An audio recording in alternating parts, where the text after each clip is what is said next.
left a girl in your room while you flew off to deal with a crisis. Mm-hmm. Good.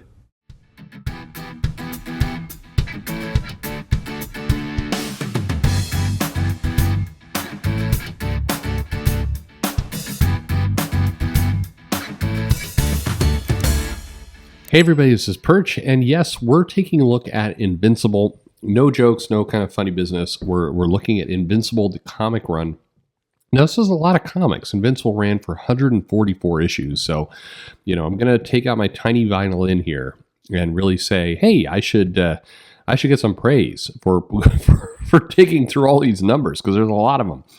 And Invincible doesn't make it easy, and I'll explain why in a little bit. But Invincible, obviously a series Robert Kirkman ran from Image, and really an impressive run. I mean, a lot of good stuff. This was one of my favorite comics for what it's worth.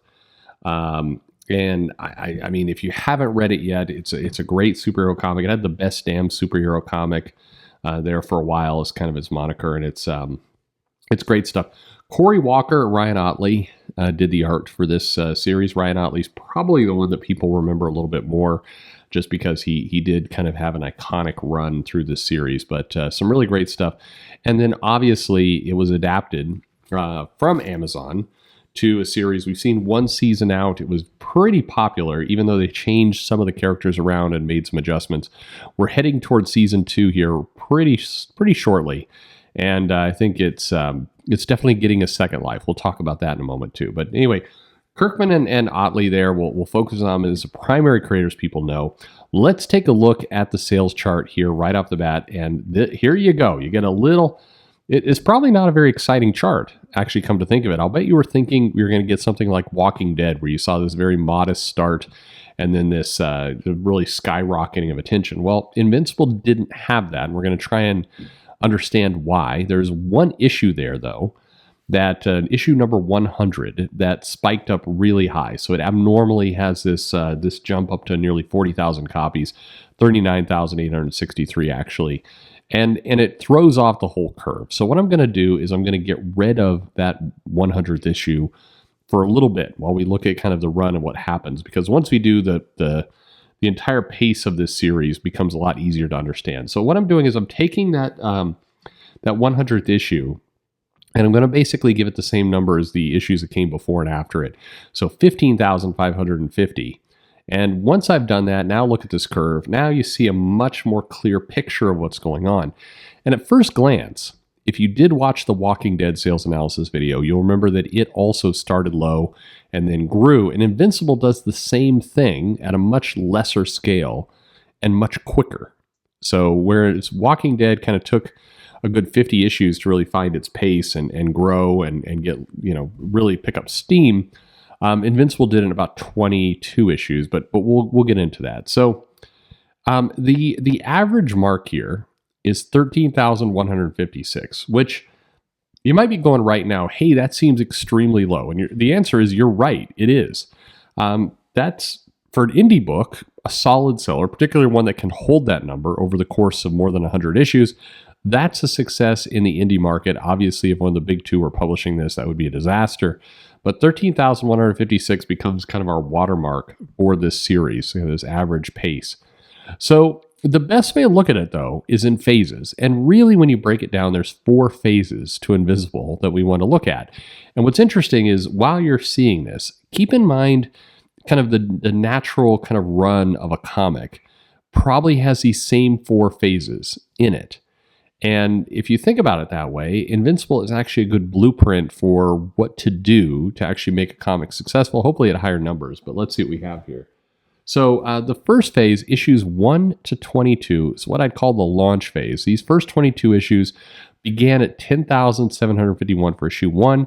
It then dropped to the series low mark of 5,599 issues. So that's it. 5,500 issues, basically, 5,600 issues, with issue 10. But that would be its low mark, and it would only rise from there. So it rebounded almost back to where it started by issue 22, 9,961. This first phase is kind of the launch phase. And if you're counting at home, that's nearly 2 years. Now, it would be more than that. We'll show you that in a minute. But basically, 22 issues of comics to get it to here. The second phase, the growth phase, issues 23 through 60. Again, they think about how many issues that is. That's 37 issues of comics. This began at 11,450, and then it grew pretty steady with each arc to 15,775 by issue 60.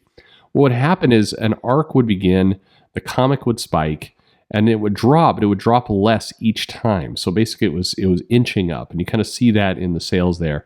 The comics were continuously on pace up. Our third phase is what I call the sustainment phase. And this is where you have 46 issues, which is, again, a long run. Most Big Two comics never get that far. And this would be where basically it's flat. It held its gain. Arcs would stop really gaining readers. They wouldn't lose them either. Generally here, you'd have some spikes here and there, but readers were in for this ride. It basically found its core audience, which was, mid 15,000, and then it kept it. Those audiences came back. And what was remarkable is even though you see some fluctuation here, it was really remarkably stable as a comic. People who liked it, and they kept coming back for more. Now, I have a theory why it didn't keep growing, which we'll see in a moment. The last phase is the ending phase. So this is issue 108 to 144. And this is basically when it started around just under 13,000. It ultimately ended 11,400, so it dipped back down again. This is where the title seemed to have, the readers started to abandon it at this point, not by a lot, but basically by a little over 1,000 per issue, which, at these numbers is significant. And the final issue, of course, spiked back up because it was the last issue. But this is where it started to lose a little bit of its audience. But this is really kind of, if you think about the different phases of comics, launch, growth, sustainment, and ending, this is really where a lot of comics sit and how they should behave when you're talking about gaining an audience, keeping it, and then ultimately winding it down.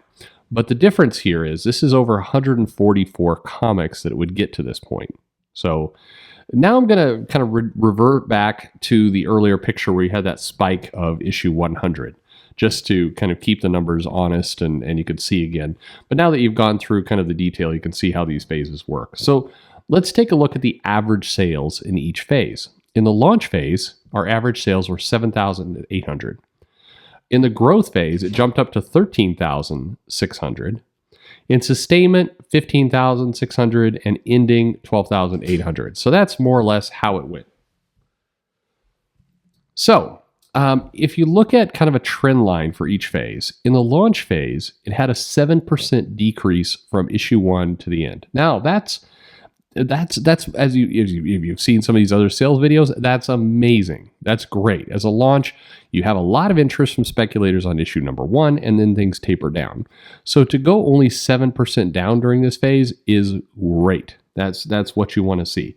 Many comics tend to lose that group down to that low water mark of issue 10 and then keep going. It never rebounds back up. So the fact that you got a nice little U there is a good launch approach for a comic.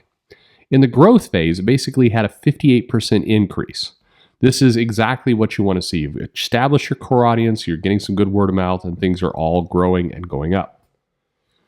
When you get to the sustainment, you had a 4% decrease. But again, over 40 plus issues, losing only 4% of your audience is flat. That's a good number. That's where you will just basically want to have this pull out as long as possible. 40 issues, losing only 4%, Big Two would kill for that kind of rate. And the ending, 11% decrease down to the end, that spiked up a couple, that number's a little bit artificial, probably a little bit more of a decrease number than that, but you had a couple spikes in there, but that's basically what you have. So if you look at a full trend line, you get a nice organized, speculator interest in number 1, it falls, it grows back up, and you have a nice kind of curve that this is what you want to see if you're a publisher of a comic, particularly again over 144 issues. This is a good outcome. So over the entire life of the series, Invincible sold 1.9 million copies over 144 issues. Now, that's a good number for an indie book. It's a good number. It's a hell of a good number for an indie book. It's also equivalent of Spawn number 1 by itself, but that's That's neither here nor there. We live in different times. 1.9 million, just under 2 million. That's a good place to be, obviously, for 144 issues for an indie book. Not bad. Now, let's kind of look into some of the details. So first off, trade paperbacks. So Invincible has sold over 125,000 copies of its various trade paperbacks, and there have been a lot. Trades, omnibuses, different types of trades, different collections, etc. The first arc certainly takes up the lion's share of those trades, and that is absolutely zero surprise when you think about the Amazon show, which helped the sale of the series dramatically.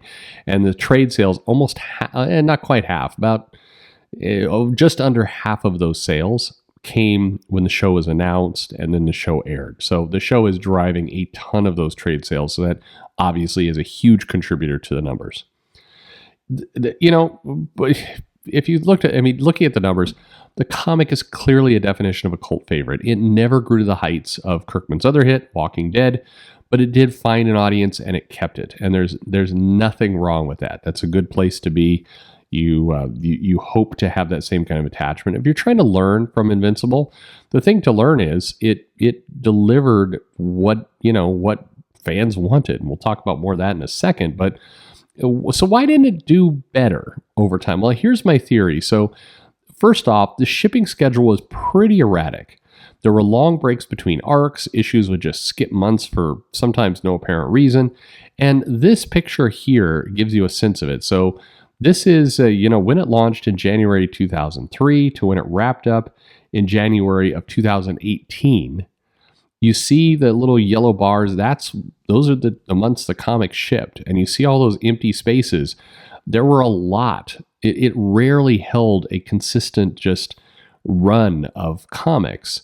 And so having all of these gaps so often in the comic had an impact. So this is just kind of a quick way to visualize these drops. And if you think about that kind of last ending phase, you had some bigger gaps. It's almost at a much, much smaller scale.